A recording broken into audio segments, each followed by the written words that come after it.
saya juga ini. Bismillahirrahmanirrahim. Assalamualaikum warahmatullahi wabarakatuh. Salam sejahtera, salam bahagia, salam sehat untuk kita semua. Tidak henti-hentinya kita memanjatkan syukur, alhamdulillah bisa mengikuti kegiatan pada pagi hari ini. Mudah-mudahan kegiatan pada pagi hari ini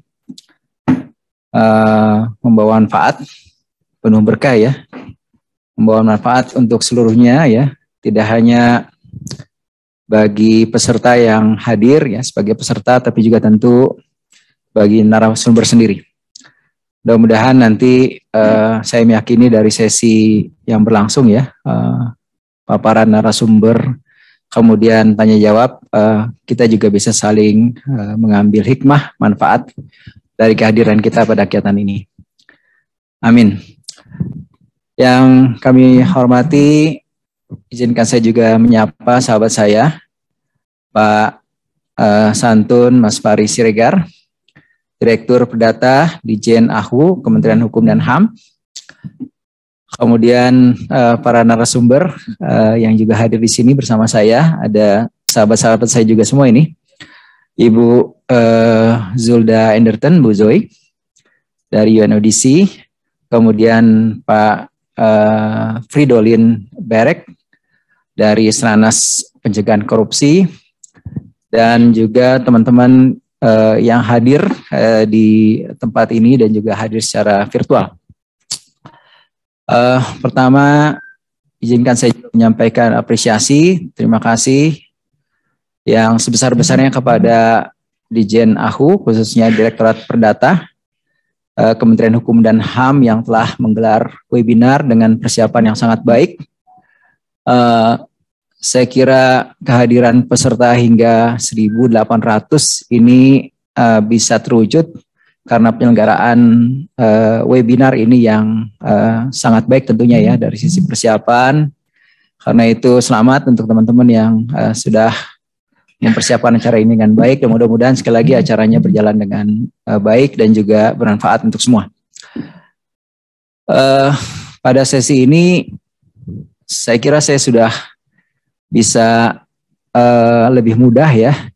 Tadi saya mengikuti video yang disiapkan oleh teman-teman di Ditjen AHU, saya kira itu video tentang BO ya, transparansi BO, termasuk sosialisasi Perpres 13 2018 yang baik sekali ya, sangat runut, sangat lengkap tadi, very technical juga ya, ada teknis juga. Mudah-mudahan teman-teman yang tadi menunggu juga menikmati video tersebut yang dan sudah bisa mengambil manfaat pelajaran dari penayangan video tersebut. Kemudian yang kedua, paparan dari Bu Joy saya kira juga sangat komprehensif ya, terutama dari perspektif internasional. Indonesia sebagai sebuah negara ya tentu tidak bisa juga terlepas dari lingkungan global ya. Sebagai bagian dari masyarakat internasional ya tentu kita juga harus comply, harus juga sejalan dengan standar internasional yang ada. Dan tadi Bu Joy sudah memaparkan dengan sangat baik saya kira urgensi transparansi beneficial ownership. Saya mungkin kami sudah menyiapkan tayangan ya, tapi mungkin saya agak lompat-lompat. Yang penting bagi saya ingin memanfaatkan webinar yang sangat baik ini ya, dengan tema yang sangat menggelitik siapa pemilik manfaat dari yayasan dan perkumpulan ya, lebih pada memastikan pemahaman kita yang sama mengenai konsep transparansi beneficial ownership yang sudah kita atur ya di dalam Perpres 13 2018, kemudian ada Permenkumham 15 2021 dan Permenkumham nomor 21 tahun 2021, termasuk juga kondisi-kondisi yang ada. Intinya lebih kepada memastikan kita punya persepsi yang sama, kemudian mudah-mudahan juga seluruhnya yang hadir, mudah-mudahan dari 1.800 ini banyak juga yang merupakan pengurus ya dari yayasan, baik sebagai pendiri, kemudian pembina maupun pengurus ya daripada yayasan. Mudah-mudahan juga pada hari di sini semua ya, sehingga kita bisa tuntaskan hal-hal yang mungkin masih menjadi ganjalan ataupun masih ada perbedaan persepsi. Saya akan memulai dengan memberikan gambaran bahwa di dalam ilmu hukum sebenarnya ya, ini untuk teman-teman yang sarjana hukum tentu tidak asing ya, kita mengenal ada subjek hukum. Subjek hukum itu adalah yang bisa melakukan perbuatan hukum, dan kita mengakui ya subjek hukum itu bisa orang perseorangan dan bisa korporasi. Nah, sebagai subjek hukum ya artinya bisa melakukan perbuatan hukum ya, termasuk juga mungkin yang paling gampang membuka rekening, kemudian melakukan perbuatan-perbuatan hukum lain ya, yang itu bisa diklaim sebagai aksi daripada korporasi atau perbuatan hukum daripada korporasi ya. Karena itu tadi Bu Joy menyebutkan ya bahwa dalam pengertian di FATF pun ya, BO itu disebutnya sebagai natural person, artinya nanti saya akan jelaskan ya, bisa orang perseorangan, korporasi, tapi yang benar-benar mau dicari nanti adalah sampai kepada natural person ya, kepada orang perseorangan ya, tapi secara umum subjek hukum itu adalah bisa orang perseorangan dan korporasi. Nah, karena korporasi ini merupakan subjek hukum ya, bisa melakukan perbuatan hukum ya, lakukan aksi-aksi korporasi yang diklaim sebagai aksi korupsi, kemudian bisa membuka rekening atas nama korporasi ya, sehingga juga punya potensi untuk dimanfaatkan sebagai sarana pencucian uang dan juga media pencucian uang ya. Ada juga yang mungkin memang secara khusus korporasinya dibentuk ya sebagai media pencucian uang dan juga sarana pencucian uang. Nah, ini juga harus dipastikan bahwa korporasi sebagai subjek hukum ya itu tidak disalahgunakan, dan juga pada situasi tertentu juga harus bisa dimintakan pertanggungjawaban hukum ya.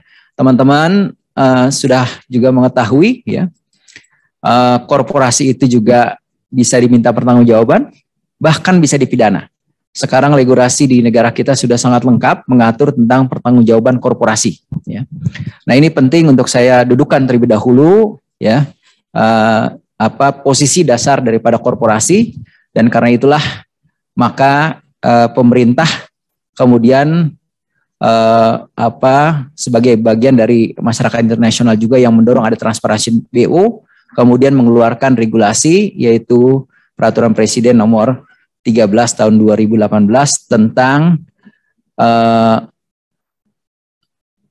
nama lengkapnya ya, penerapan prinsip mengenali pemilik manfaat daripada korporasi dalam pencegahan dan pemberantasan tindak pidana pencucian uang dan tindak pidana penanterisme. Perpres ini memang diinisiasi oleh PPATK ya, artinya kita menyiapkan draft awal, tapi kemudian ini menjadi prakarsa Kementerian Hukum dan HAM, dan alhamdulillah diterima dan bahkan sudah ditetapkan ya oleh Presiden sebagai salah satu regulasi yang sah ya, yang harus juga dilaksanakan.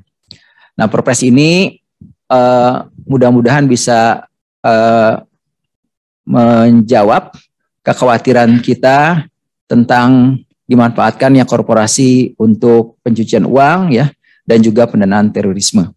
Nah, kalau ditanya case-case-nya ini ada nyata ya, bisa ke slide berikutnya ya.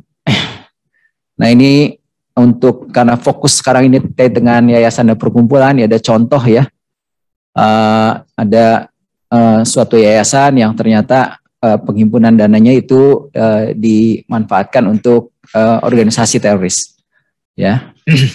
Kemudian ada juga yayasan ini terkait dengan investasi ilegal ya, yang ramai terkait dengan tersangka Doni Salmanah ya untuk binomo investasi ilegal ya. Artinya yayasan itu juga bisa dimanfaatkan untuk melakukan kejahatan. Dan yang nanti teman-teman bisa searching ya, yayasan sebagai korporasi itu juga bisa dimanfaatkan untuk media dan juga sarana melakukan pencucian uang ya, dan juga melakukan kejahatan. Baik, selanjutnya saya ingin cerita juga ke teman-teman. Kita sudah punya penilaian risiko. Tadi Bu Joy di ujung paparan menyebut salah satu tools yang juga perlu ya dilakukan dalam melakukan penilaian risiko, dan alhamdulillah bisa slide nomor 3. Kita sudah melakukan penilaian risiko tentang korporasi ya, termasuk korporasi ya. Kita sudah mengeluarkan National Risk Assessment yang terbaru tahun 2021, di launching Agustus 2021. Bisa slide berikutnya. Dan di situ tergambar, ini bisa dipertanggungjawabkan ya, ada kertas kerjanya ya, kita himpun datanya, kita olah sedemikian rupa dari sisi ancaman, kemudian kerentanan dan juga dampak ya, akhirnya ketemulah penilaian risiko ini. Misalnya yang saya ingin sampaikan, hasil penilaian risiko kita menunjukkan bahwa korporasi itu ternyata yang paling rentan untuk dalam konteks selaku pencucian uang ya. Nilainya itu bahkan ini mentok sudah optimal ya, 9, jadi berisiko tinggi. Artinya korporasi itu sebagai pelaku pencucian uang itu lebih berisiko dibandingkan dengan orang persorangan ya. Ini hasil penilaian risiko yang sudah kita lakukan dan bisa kita pertanggungjawabkan. Kita lakukan sama-sama, PPATK sebagai sekretariat ya, menyusun NRA ini bersama-sama. Kemudian kalau kita lihat dari penilaian risiko ya, dari sisi jenis usaha, badan usaha, maka yang namanya yayasan itu juga berada dalam tingkat menengah ya. Yayasan itu ya berisiko TPPU dalam posisi sebagai menengah lah, kira-kira nilainya 6,54 ya. Sementara perkumpulan sebenarnya masih di menengah juga ya, 5,23 itu ya, masih di menengah. Yayasan dan korporasi ini memang lebih rendah bandingkan perusahaan non UMKM berbentuk PT ya, yang resikonya lebih besar lagi ya. Apalagi sekarang jenisnya juga semakin bertambah, kita mungkin ada perseroan persorangan ya, jadi resikonya memang jadi semakin lebih tinggi. Ini gambaran ya dari sisi penilaian risiko, ternyata kita juga dari hasil penilaian risiko kita juga menunjukkan korporasi itu berisiko tinggi, yayasan dan perkumpulan dilalah juga kalau teman-teman bilang ini kan non profit ya. Kemudian lebih kepada amal, charity, kebadahan, tapi faktanya case-case menunjukkan, kemudian hasil penilaian risiko juga menunjukkan bahwa ini juga harus kita mitigasi ya, karena punya potensi untuk disalahgunakan sebagai sarana dan media pencucian uang. Baik, lanjut ya. Saya langsung saja kita ke slide nomor 8 coba. Ini tadi kira-kira yang disampaikan oleh Bu Jai sudah ya. Ya jadi kita didorong juga ya untuk memastikan korporasi-korporasi itu kita itu tidak disalahgunakan pencucian uang. Maka kita perlu memitigasi risiko tersebut ya. Dan secara teori sebenarnya ya, pemilik manfaat itu bisa karena kepemilikan ya, dia sebagai pemilik daripada korporasi misalnya ya. Kemudian bisa juga merupakan orang yang mengontrol korporasi ya. Kemudian orang yang juga menerima manfaat daripada korporasi. Tapi ini yang dicari, yang tadi di tayangan Bu Joy nampak ya, sampai ke legal personnya ya. Jadi kalau misalnya katakan tadi di tayangan Bu Joy ada bagan ya tentang kepemilikan korporasi, kalau dia masih berbentuk PT ataupun yayasan sebagai pemilik daripada atau pemegang saham daripada korporasi, untuk pelaporan BO-nya atau mengidentifikasi BO-nya itu sampai kepada orangnya. Orangnya ini siapa? Ya, sampai kita cari ke natural person.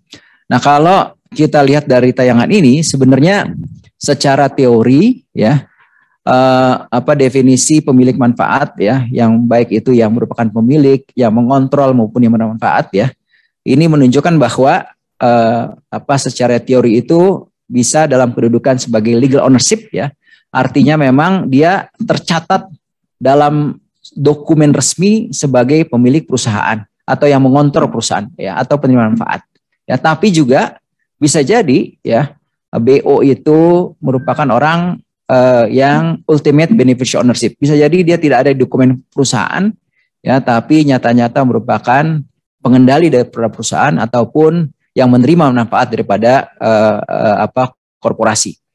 Saya ngambil ilustrasi yang mudah saja ya, untuk memberikan pemahaman yang sama ya. Misalnya untuk perusahaan-perusahaan besar ya, sampai ke holding company, ada perusahaan induk, ada anak-anak perusahaan ya.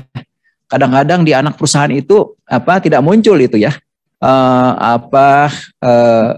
yang karena dia ini sebenarnya satu garis ya dengan induk perusahaan. Bisa jadi misalnya di grup-grup perusahaan yang besar ya, kita ambil contoh, tapi ini dalam pengertian yang ini ya, yang standar, yang light, yang biasa ya. Misalnya di grup Bakri misalnya, atau di grup Transcorp misalnya, atau di grup Artagraha misalnya gitu ya, atau di grup-grup perusahaan-perusahaan lain yang besar ya, atau Adaro misalnya. Mungkin ya di anak-anak perusahaan itu nggak muncul CEO ataupun pengurus besar ya sebagai pengendali pada korporasi, tapi harusnya dari sisi identifikasi ya, verifikasi, bisa diyakini karena ini merupakan satu garis dengan induk perusahaan ya, harusnya yang mengontrol perusahaan sebagai induk itu juga merupakan milik manfaat ya. Misalnya ya, kalau ada anak grup dari perusahaan yang tadi sebagai anak perusahaan ya, harusnya juga mereka yang dikenal sebagai pendiri ya, yang mengontrol, kemudian yang menerima manfaat daripada korporasi itu masuk sebagai pemilik manfaat daripada korporasi. Nah, alhamdulillah, bisa slide berikutnya. Jadi dari ini ya, secara umum klasifikasi pemilik manfaat daripada korporasi itu ada dua ya, kualifikasi umum. Nah, ini yang kemudian kita adopsi dalam perpres kita ya. Kualifikasi umum yaitu orang perseorangan yang pertama itu dapat menunjuk, memberhentikan direksi, dewan komisaris, pengurus, pembina ataupun pengawas daripada korporasi, kemudian memiliki kemampuan mengendalikan korporasi, kemudian berhak dan atau menerima manfaat daripada korporasi, baik langsung maupun tidak langsung, dan merupakan pemilik sebenarnya dari dana dari atau saham dari korporasi ini, merupakan pengertian umum ya. Jadi kalau teman-teman buka Perpres 13 itu sebenarnya memuat kualifikasi umum dan kualifikasi khusus ya. Kualifikasi umum ini yang nanti sebenarnya kalau tidak tercantum di dalam dokumen perusahaan sebagai pemegang saham misalnya ya, tapi nyata-nyata bisa menunjuk, bisa memberhentikan pengurus ya, kemudian mengendalikan uang ataupun kas perusahaan ya, mengontrol perusahaan. Nah, dia masuk dalam pengertian yang umum, masuk dalam pengertian pemilik manfaat sebagai ultimate beneficial ownership. Nah, ini kita samakan dulu ya pemahamannya. Kemudian di Perpres kita juga mengatur pemilik manfaat dalam konteks sebagai kualifikasi tertentu. Nah, ini juga disyaratkan. Jadi secara umum saya ingin menjelaskan ke teman-teman bahwa Perpres kita, regulasi kita itu memadukan dua ini ya, ultimate beneficial ownership dan juga legal ownership ya. Jadi kita cover nih dua-duanya. Nanti sampai kepada pertanyaan, kalau yayasan siapa nih BO-nya ya, saya akan jawab nanti di situ ya. Tapi saya ingin memastikan sekali lagi, yang diminta oleh korporasi itu sampai kepada natural person-nya ya, kepada orangnya. Ya, kalau misalnya di situ masih tersebut yayasan ini yayasan siapa? Siapa pembinanya, siapa pendirinya, siapa pengurusnya, siapa pembinanya, siapa pengurusnya. Sampai kepada natural person, artinya sampai kesebut nama. Misalnya Fitriadi atau Mbak Endah atau Bu Joy ya, sampai kepada namanya seperti itu ya. Nah, ini sejalan dengan standar internasional. Bisa naik sedikit ya, tayangan nomor 7 di atas. Nah, ini memang ceritanya begini ya.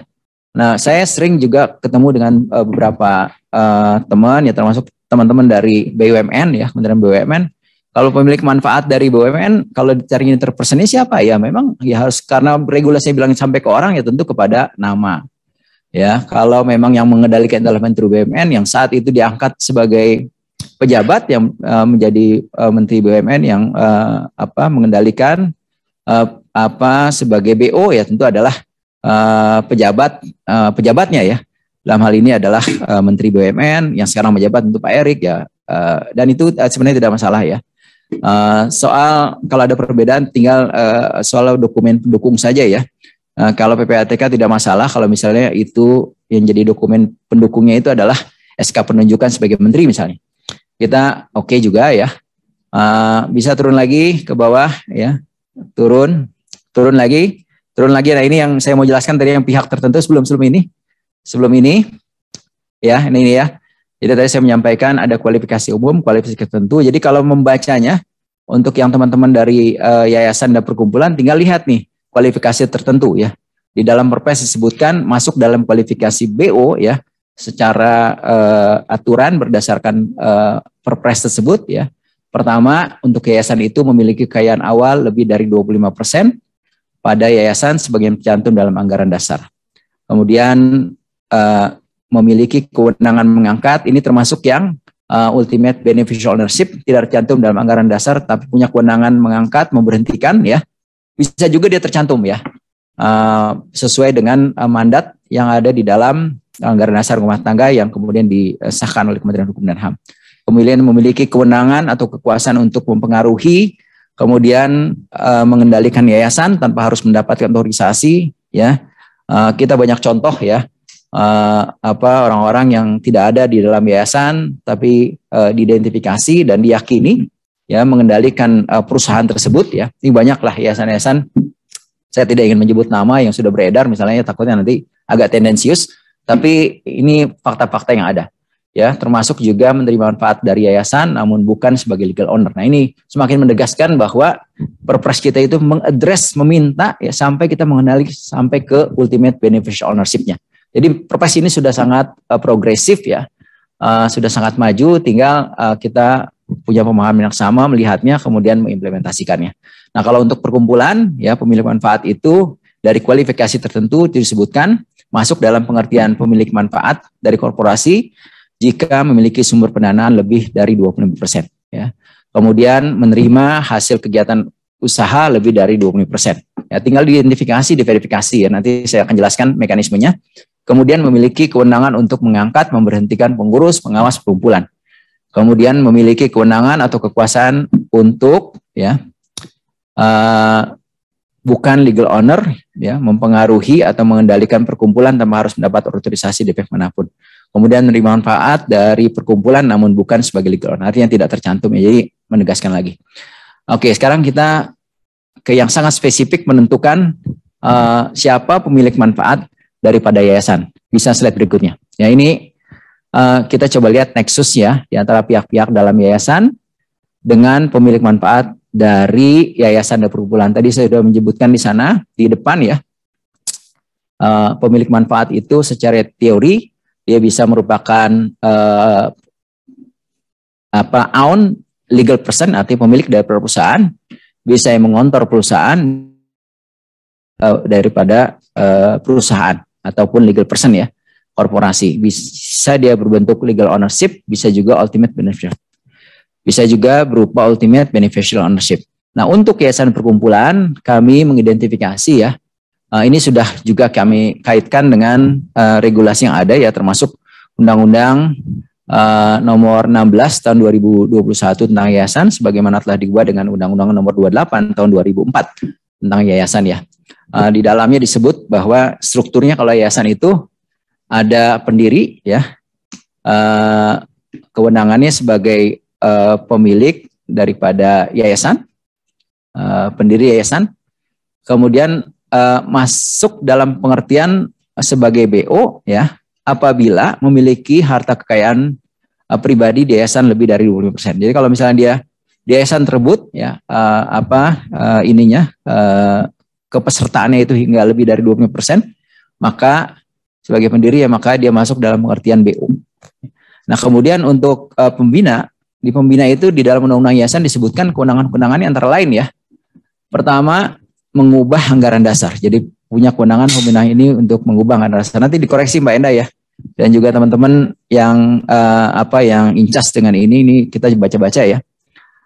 Di undang-undang yayasan, kemudian mengangkat pengurus dan juga pengawas, kemudian menetapkan kebijakan, kemudian yang keempat mengesahkan program kerja dan rencana kerja, rencana anggaran, program kerja dan rencana anggaran. Kemudian yang kelima memutuskan penggabungan atau pembubaran yayasan.